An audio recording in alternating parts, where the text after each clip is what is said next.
Kylie Versosa nagbigay ng assurance na maayos ang kanyang kalusugan. At Francine Diaz at Seth Fedelin ayaw maging katnyel. Alamin sa iSpotted Report ni Anton. Para sa aking balitang showbiz, nagbigay na assurance ang beauty queen na actress na si Kylie Versosa na maayos ang kanyang kalusugan. Ito'y matapos na punahin ng mga netizen ang kanyang katawan nang mag-post ito ng kanyang picture sa kanyang Instagram account. Sa komento sa picture ng dating Miss International title holder, ang kapayatan nito ang pinuna ng mga netizen. Ngunit ayon sa beauty queen, maayos na maayos ang kanyang kalusugan. Sa kanyang sagot sa mga komento, sinabi nito na, "I'm perfectly healthy and happy. I eat healthy and I take very good care of my health." Nakakalungkot lamang daw na maraming mga Pinoy ang nang-judge ng kanilang kababayan. Sabay sabi nito nang, "I'm super proud to come from here but you guys make it hard to appreciate home." Sana umano ay okay lang ang mga ito at mag-focus sa kanilang mga sarili at sa kanilang personal growth at well-being kung saan ang pagiging mabait sa iba ang dapat isipin lagi.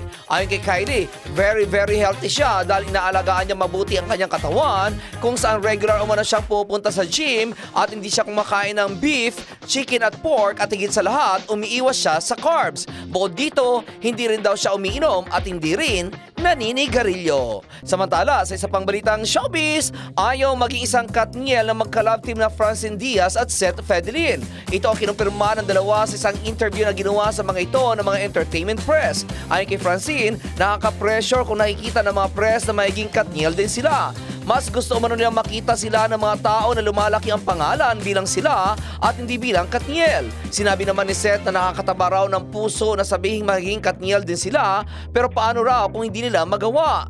Ang gusto raw niya maging direksyon ay siya bilang Seth at si Francine ay maging Francine. Sa madaling salita, umano ay maging Francet sila. Hindi raw siya magiging Daniel at ang Francet umano ay hindi magiging katniel. Sabay sabi nito nang, "Ayaw naming maging katniel." Pero pagdating umano sa pagiging successful ng katniel ay gusto rin nilang maabot ang naabot ng mga ito, pero kung ihahalin tulad daw sila ay hindi na raw biro ang naabot ng katniel, kaya't bago raw sila makarating sa narating ng mga ito ay hindi rin daw biro ang kanilang pagdadaanan. At yan aking balitang showbiz para sa pinakamitodong lakas, DWIZ. Ako si Anton, nagbabalita ng tama, naglilingkod ng tama.